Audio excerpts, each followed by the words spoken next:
సామాన్యులతో సాదాసీదాగా ముప్పు ప్రాంతాల్లో సీఎం ఆకస్మిక పర్యటన.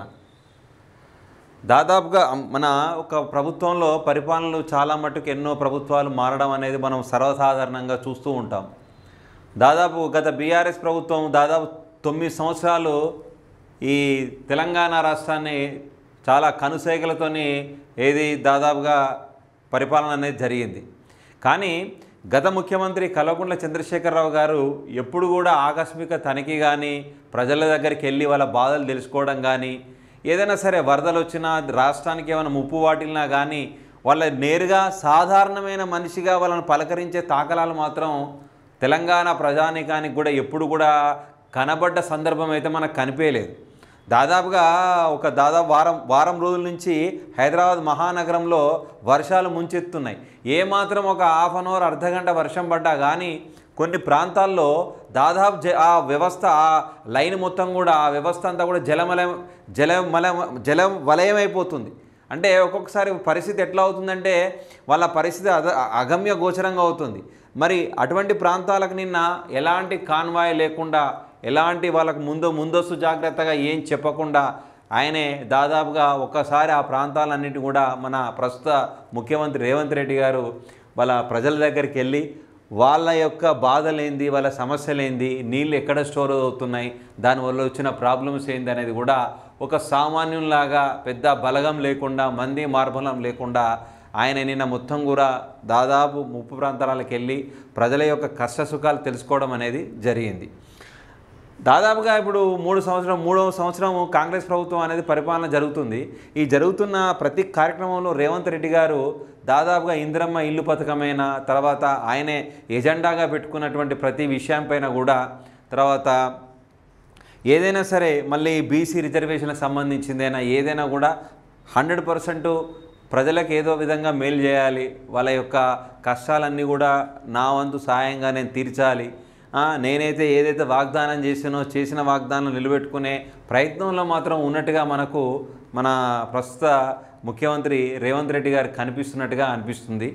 దాదాపుగా నిన్న ప్రాంతంలో ఇప్పుడు ఇక్కడ హైదరాబాద్ పరిసర ప్రాంతాల్లో ఆయన నిన్న ఆకస్మికంగా పర్యటన చేసి గ్రేటర్ హైదరాబాదులోని మైత్రివనం, బల్కంపేట ఎలాంటి హార్బాటాలు లేకుండా విజిట్, ముందస్తు సమాచారం లేకుండానే సర్ప్రైజ్, స్థానికులతో కలిసి నడుస్తూ ప్రాంతాల పరిశీలన, అందరినీ పలకరిస్తూ సమస్యలపై ఆరా, పలు అంశాలపై సీఎంకు స్థానికులు ఫిర్యాదు, నా పుస్తకాలు తడిచిపోయాయి, సీఎంకు బాలుడు జశ్వంత్ వివరణ.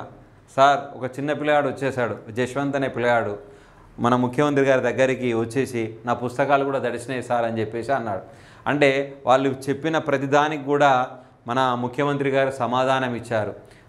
ఏదైనా సరే నేను ఉన్నంతకాలం, అంటే నా పరిపాలన ఉన్నంత వరకైతే ఈ వర్షాల ఈ యొక్క వాటర్ అనే సమస్య నేను తీసేసే ప్రయత్నం చేస్తాను, చేయకుండా ఉండను అని చెప్పేసి వాళ్ళకు భరోసా ఇవ్వడం అనేది చెప్పాడు. సమస్యలు తెలుసుకునేందుకే వచ్చా, అన్నిటికీ శాశ్వత పరిష్కారం చూపుతా, ప్రత్యేక ట్రంక్ లైన్ ఏర్పాటు చేస్తాం సీఎం. అందుకే నేను ఎందుకు వచ్చినా అంటే మీరు వర్షాలు పడితే ఎలాంటి బాధలు అనుభవిస్తున్నారో నేరుగా చూద్దామని వచ్చిన. మరి చూస్తే నాకు కూడా అర్థమవుతుంది మీ పరిస్థితి ఎట్లా ఉంది ఏంది అనేది. అందుకే ఆ సమస్యలు చూసి నేను ప్రత్యేక ట్రంక్ లైన్ ఏర్పాటు చేస్తా, ఏదైనా సరే మీ సమస్య ఏదున్నా సరే 100% తీద్దామనే విషయంపైనే నేను ఆలోచిస్తున్నా అని చెప్పేసి చెప్పడం జరిగింది. వరద ప్రభావిత ప్రాంతాల్లో సీఎం రేవంత్ రెడ్డి ఆదివారం పర్యటించారు. అమీర్పేట,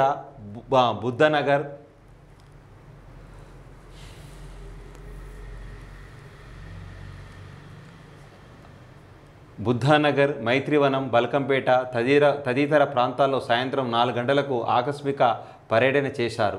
ఎలాంటి హంగామా లేకుండా సాదాసీదాగా ఆయన రావడంతో స్థానికులు ఆశ్చర్యానికి గురయ్యారు. స్థానిక కార్పొరేటర్ అధికారుల ద్వారా అక్కడి వరద, దాని ప్రభావం, వరద కారణాలు, వాటి పరిష్కారాలను అధికారులను స్థానికుల ద్వారా అడిగి తెలుసుకున్నారు. వారి సమస్య తీరుస్తానని భరోసా ఇచ్చారు. సామాన్యులతో కలిసి ముచ్చటించి వారి సమస్యలను అడిగి తెలుసుకున్నారు. ఈ సమస్యల పరిష్కారానికి శాశ్వత చర్యలు తీసుకోవాలని ముఖ్యమంత్రి అధికారులను ఆదేశించారు. నిజంగా ఒక ముఖ్యమంత్రి అనే వ్యక్తి కూడా ఎప్పుడు కూడా ముంగడ కాన్వాయి, ఏదో హారను సైరను, ముఖ్యమంత్రి గారు వస్తుండంటే దాదాపు రోడ్డు క్లీన్ చేయడం, ఈ కార్యక్రమాలన్నీ చేయకుండా సాధారణమైన మనిషిలాగా పోతేనే ప్రజల యొక్క కష్టసుఖాలు తెలుస్తాయనే ఓ ముఖ్యమంత్రి సంకల్పించుకోవడం అనేది ఇది శుభపరిణామాన్ని చెప్పుకోవచ్చు. ఏ ముఖ్యమంత్రి అయినా కూడా ఈ విధంగా ఆదర్శవంతమైనటువంటి కార్యక్రమాలు చేయాలి. ఎందుకంటే ప్రజల చేత ప్రజల కొరకు ఎన్నుకోబడినటువంటి నాయకుడే. ఇక్కడ ఓనర్స్ ఎవరు? ప్రజలే. ఇక్కడ నాయకుడు ఎవరు? ఎందుకున్న నాయకుడు ఏంది? సేవకుడు. ఇట్లా ఈ విధంగా సేవా గుణం అనేది ప్రతి ముఖ్యమంత్రి కానీ ప్రతి ఎమ్మెల్యే కానీ చొరవ తీసుకొని ఆయా ప్రాంతాల అభివృద్ధికి కృషి చేస్తే వాళ్ళు శాశ్వతంగా అదే పదవిలో ఉండే అవకాశం ఉంటుంది. ఇది నిజంగా ఇది గొప్ప న్యూస్ అని మనం చెప్పుకోవచ్చు. Thank you.